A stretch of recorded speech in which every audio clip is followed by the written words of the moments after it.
What's going on, everybody? You are listening to a live broadcast of Real Steel Sports with your host, James M. Kushnerek, as always. Glad to be back here. I just finished watching up all the shebang with the Orange Bowl in Miami as the Clemson Tigers defeated the Ohio State Buckeyes 40-35 to win their first Orange Bowl in quite a long time.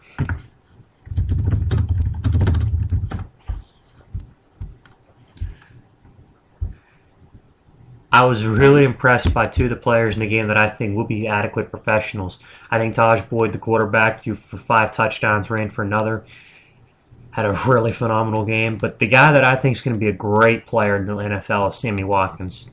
16 catches for 227 yards and 2 TDs. The one sick touchdown catch in the third quarter, he was incandescent. He played an incredible game. But back to the NFL. And this week, as I did last night, we've got the wild card round of playoffs. Technically, it is already Saturday the 4th, and tonight we have two of the games played. The Chiefs will go to Indianapolis to take on the Colts, as I predicted the Colts to win 31-24 in my show yesterday.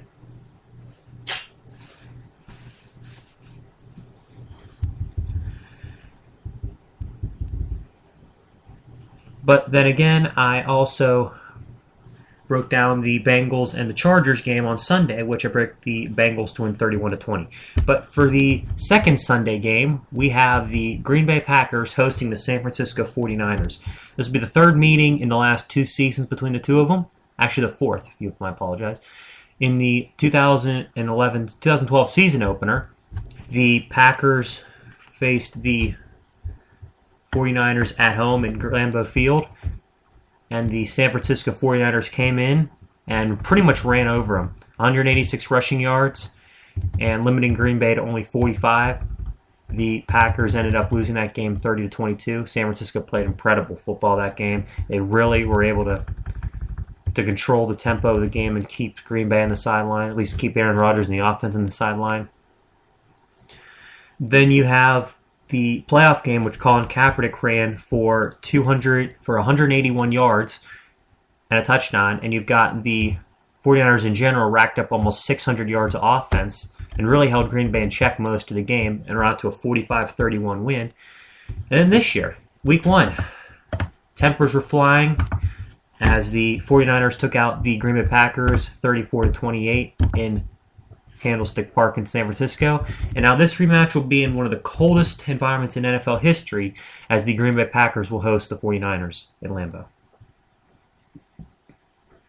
This is going to be a good game. This is going to be a really good game. In fact, if I wasn't so emotionally partially attached to the New Orleans Saints, this would probably be the game that I think is potential to be the best game of the weekend, because in my opinion, these two teams have really evolved over the last few years. Like 2011 was really when they started to become dominant teams. Like the Packers had won the Super Bowl the year before, but that was really when they hadn't shown their dominance yet. They kind of got lucky a couple in those playoff stretch, and got really lucky in the Super Bowl that the Steelers didn't play their best game, or else they would have lost. But that's a different story, different time. Anyways, the point is about Green Bay is that they're a deadly potent passing offense with Randall Cobb, James Jones, and Jordy Nelson at receiver. And whoever's a tight end, whether it be Jermichael Finley, who's injured, or Andrew Corliss, who's picked up some of the slack. Of course, Aaron Rodgers throwing the football through the air, though, it's just lethal. I mean, if he would have played a full NFL season, he probably would have thrown for like 30-something touchdowns and less than 10 interceptions. Another phenomenal year he'd have had. But anyways, what makes this Packer team so much better, in my opinion, than this team, in my opinion, is better than the one that won the Super Bowl, because they may not have the defensive credentials. They can still get turnovers, but the running game is here, and they can close out games. Say they're up 24-21 at the end of the fourth quarter. A few years ago, Rodgers would have had to throw. They would not have been able to do much, but they can hand it off to Eddie Lacy, and he runs between the tackles, gets a first down. San Francisco's been doing that for a long time. But where they've really evolved in the last few years is their offense in general.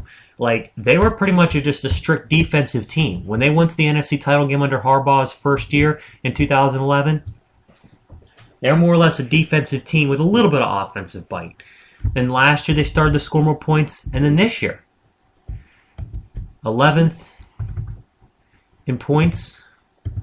They've really, really upped the ante, scoring almost 26 points a game. I believe this is going to be a really hard-fought game. I really do. I do believe these teams do not like each other. They want to go out there and beat the hell out of each other. And if you look at it from the standpoint of either team's offense or either team's defense, you know, it's kind of funny because, in my opinion, San Francisco has the edge in both parts of the game. I believe that San Francisco's offense will win the battle against Green Bay's defense, and I believe that the Niners' defense will win the battle against the Packers' offense. Confused? Here, I'll break it down even better. The 49ers this year have one of the best defenses in the league yet again. 3rd in points, 5th in yards, 4th against the run, 7th against the pass. 6th in 30 turnovers forced, committing only 18 for a plus 12 differential. Sack total dropped a little bit to 38, but all their key guys on defense are healthy going into the playoffs. The linebacking core that I think is the best in the league, featuring Ahmad Brooks, Patrick Willis, Navarro Bowman, and Alden Smith, is intact. The defensive line with Glenn Dorsey's had a very good year, Ray McDonald, and Justin Smith, who, in my opinion, might be the best defensive lineman in the game. And the secondary with guys, you know, like Carlos Rogers, questionable for this game. But all in all, this defense has really, really, really played well again this year. As for Green Bay, their defense has struggled mightily. Actually, I'm going to talk about that in a little bit. But Green Bay's offense right now is playing a lot better. Even when they had Matt Flynn in the game, they were still scoring points. The last 3 games, the Packers have scored 37, 31, and 33 points. This year, they've topped 30 points 7 times, which is almost half their season they've topped 7 points.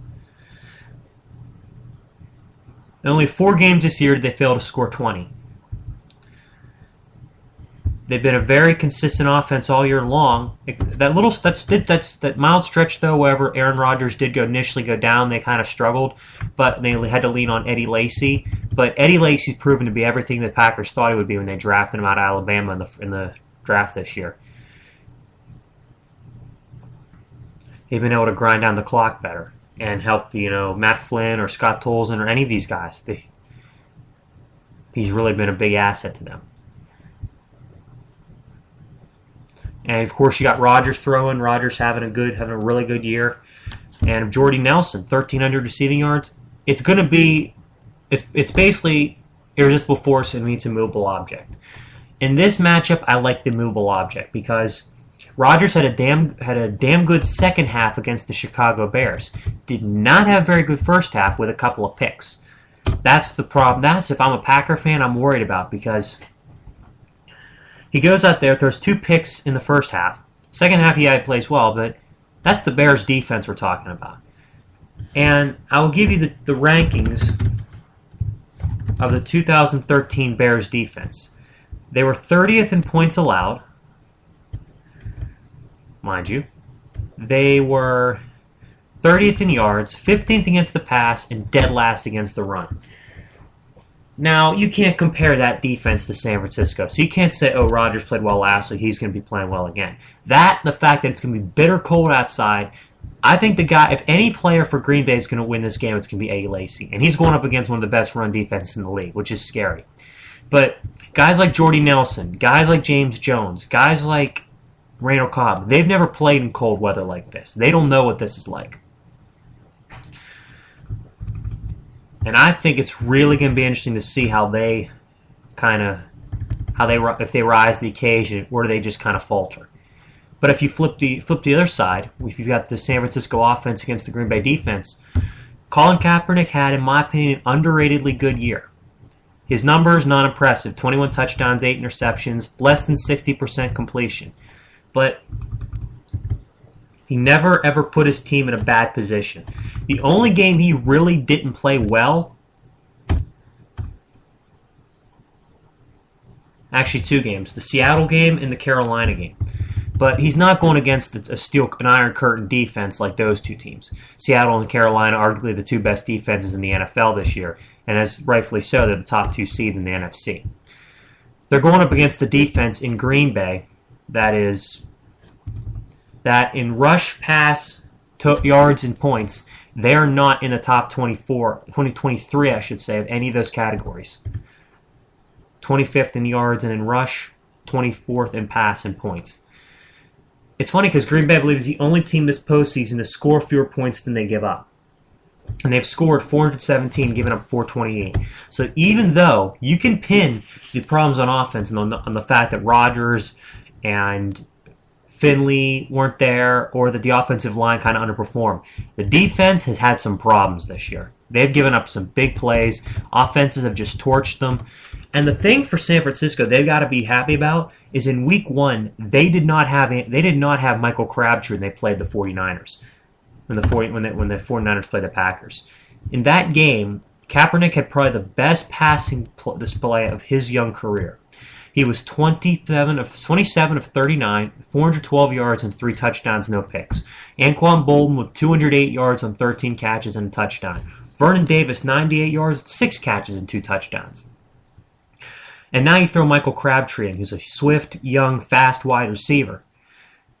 And that, if anything, that should even make matters worse for Green Bay because, yes, I know the Colts can be a huge part, but honestly, Green Bay had no ability whatsoever to slow down the 49er passing game in Candlestick. What's good, unless it's really going to be, the weather going to be that big a difference, how is that going to change in this game? Because you get Michael Crabtree back. And Crabtree, in the playoffs last year, was calling Kaepernick's security blanket. In fact, if you look at his game logs, which I'm researching right now,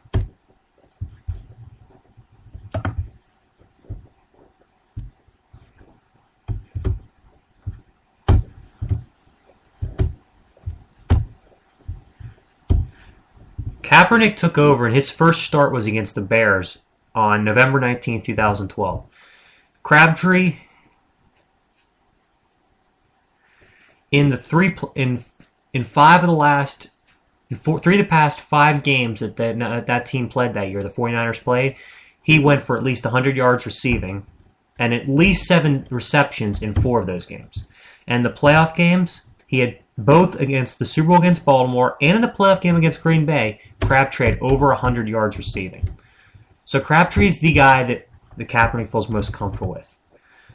The fact that San Francisco's offense is playing well and their defense is playing well. Oh, by the way, Green Bay's defense is not exactly going to be, an iron curtain. It's going to be pretty porous and going to give up some plays. I like the 49ers to win this game.